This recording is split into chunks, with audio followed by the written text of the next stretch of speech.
O presidente eleito, Luiz Inácio Lula da Silva, está reunido agora em Brasília com o presidente do Senado, Rodrigo Pacheco. Mais cedo a gente mostrou, Lula foi recebido pelo presidente da Câmara, Arthur Lira, na residência oficial dele. O petista tem uma série de agendas com chefes de poderes na capital federal hoje. Vamos falar com a Juliana Lopes, que está acompanhando.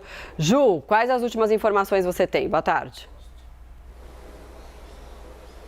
Marcela, boa tarde para você também. Lula está agora num almoço aqui na residência oficial do Senado, com então o presidente do Congresso Nacional e do Senado, Rodrigo Pacheco, e que a gente acompanhou aqui foi a chegada de várias lideranças da bancada petista no Senado para participar também desse encontro. Acompanhamos também a saída de algumas pessoas, alguns líderes do PT, depois do encontro com Arthur Lira, e o que foi conversado entre Lula e Lira nesse encontro foi a PEC da transição, aquela que a gente lembra, foi anunciada por Geraldo Alckmin como o caminho possível para encontrar espaço no orçamento e cumprir com as promessas de governo, como, por exemplo, a continuidade do Auxílio Brasil de R$600. O que os líderes nos disseram aqui na saída? Que Lira, ele sinalizou que o caminho, sim, o melhor caminho seria a PEC. A gente lembra que outras possibilidades também estavam na mesa, como uma medida provisória para conseguir esses recursos.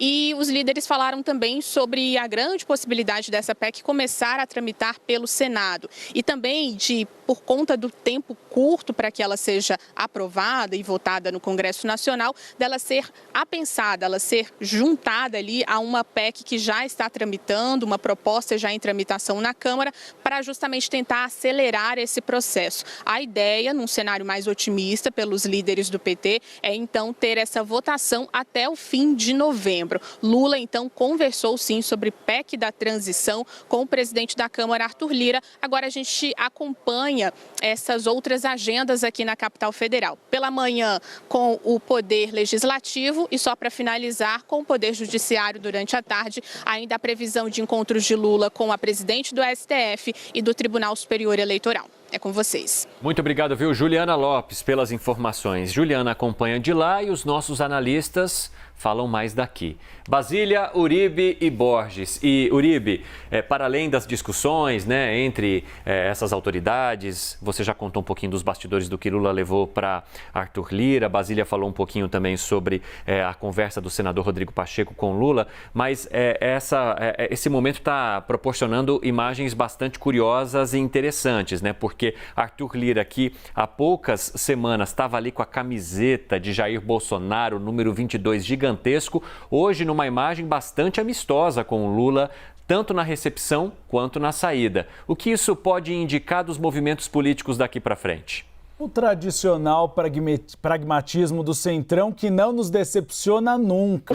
Arthur Lira estava com a camiseta do 22 de Jair Bolsonaro, hoje está ao lado de Luiz Inácio Lula da Silva, por sobrevivência política. Arthur Lira quer ser reeleito presidente da Câmara dos Deputados e sabe que um candidato não pode se indispor com aquele que está sentado no Palácio do Planalto, porque aquele que tem a caneta para as emendas partidárias, para as emendas parlamentares e também para as indicações partidárias, pode fazer diferença nessa disputa. No encontro de agora há pouco, um dos presentes me relatou que Lula fez aquilo que a gente antecipou, disse que não irá se envolver na campanha para a Câmara dos Deputados. Lembrou de alguns pesadelos do passado, como foi o caso de Severino Cavalcante, que foi eleito sem o apoio do Lula, ou como nós tivemos recentemente a questão da disputa para agora esqueci o nome, Eduardo Cunha, em relação a Dilma Rousseff, ao algoz dela durante o processo de impeachment.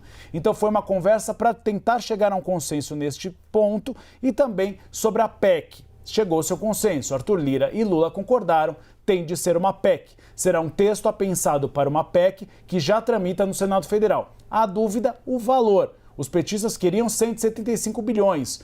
Líderes da atual base aliada, PP e PL, querem 80 bilhões. E agora os petistas já falam no meio termo de 105 bilhões, um valor que deve ser fechado até o final dessa semana. Basília, o clima está favorável, dá para a gente falar assim, para a tramitação e aprovação da PEC? Olha, o clima está favorável, mas talvez nem tão tranquilo assim. Está acabando o ano, é a fase de governo de transição. Dá para se dizer que esta é a melhor conjuntura política para um governo, a aprovação de alguma medida, porque ele nem mesmo começou. Então ainda não tem o cálculo aí de crises, porque ainda não estamos no governo Lula. Então, aproveitando esse apagar das luzes de Jair Bolsonaro, a equipe de Lula, a equipe de transição está batalhando na aprovação destas propostas. Então, muita coisa do que a gente está discutindo e colocando na conta do PT e de Lula também foi prometida, muita coisa foi prometida por políticos de outros partidos, né, até mesmo aqueles associados a Bolsonaro, como o Auxílio Brasil de R$600. Se o Congresso não entregar este benefício de R$400 para R$600, quem vai ser cobrado não é só o governo eleito, é também este Congresso Nacional, que representa aí diversas vertentes da política, independentemente do presidente que conseguiu passar pelo crivo das urnas no dia 30 de outubro.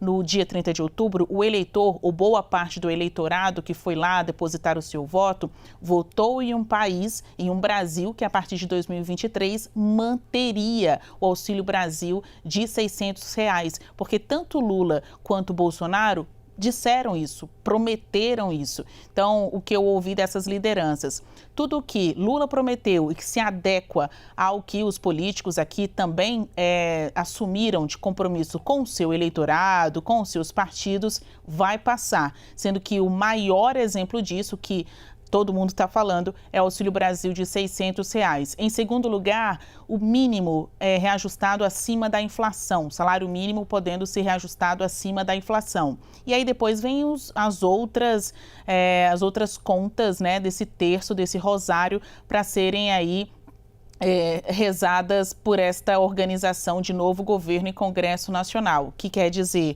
R$150 a mais para famílias que recebem Auxílio Brasil e têm crianças de até 6 anos de idade, ampliar o limite da correção da tabela do imposto de renda, que é uma daquelas promessas que todo presidente diz que vai fazer, mas que não consegue. Então, vão ter que elencar a prioridade das prioridades e, claro, o Auxílio Brasil de R$600 está lá para passar agora. Aí depois, ano que vem, quando o novo governo começar, aí a gente vai ter o cálculo da crise. Borges. Olha, é interessante a gente olhar a estratégia desses 3 grandes partidos do Centrão, republicanos, progressistas e PL, cada um com uma estratégia diferente. O Progressistas de Arthur Lira, desde o primeiro momento, quando saiu o resultado, já reconheceu a vitória de Lula e já foi correndo ali para os braços. Ontem eu assisti um programa chamado Dois Lados, de uma jornalista chamada Basília Rodrigues, não sei se vocês conhecem, brilhante, ótimo programa, recomendo para quem não assistiu,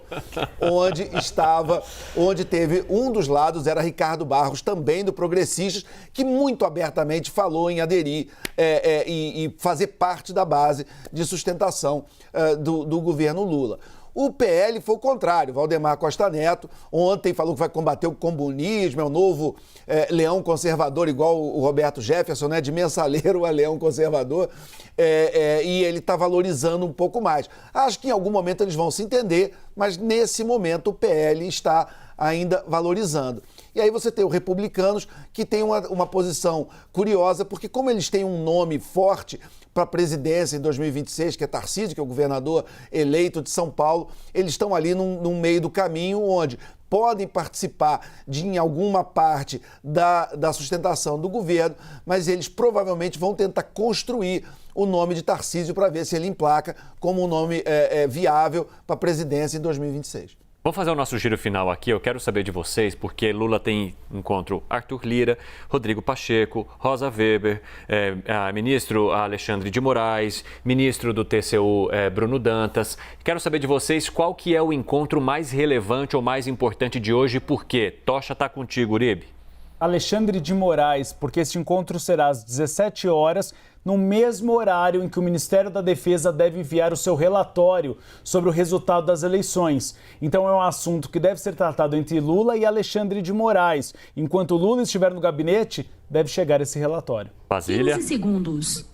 Eu acho que o encontro mais importante de hoje é, sim, com Alexandre de Moraes, esse arqui-inimigo do atual governo de Jair Bolsonaro, mas eu queria apontar qual o encontro que não está na agenda e que uma hora vai acontecer. O de Lula com Ciro Nogueira, que é o presidente do Progressistas, esse partido que agora se diz centro e não mais bolsonarista ou aquele de direita que poderia fazer oposição a Lula. Isso não está na agenda, a gente tem que trazer, hein, esse encontro aí de Lula com o seu ex-amigo e ex-aliado, o progressista Ciro Nogueira. Borges.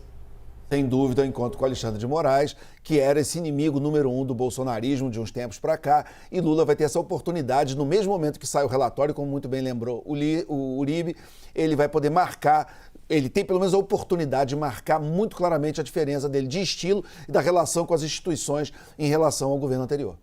Uribe, você foi o grande vencedor do dia, 17 segundos, Basília 35 e Borges 21. Basília ficou em terceiro lugar, Borges em segundo, esse é o nosso pódio, tá bom? Obrigado, Valeu, gente. Obrigada.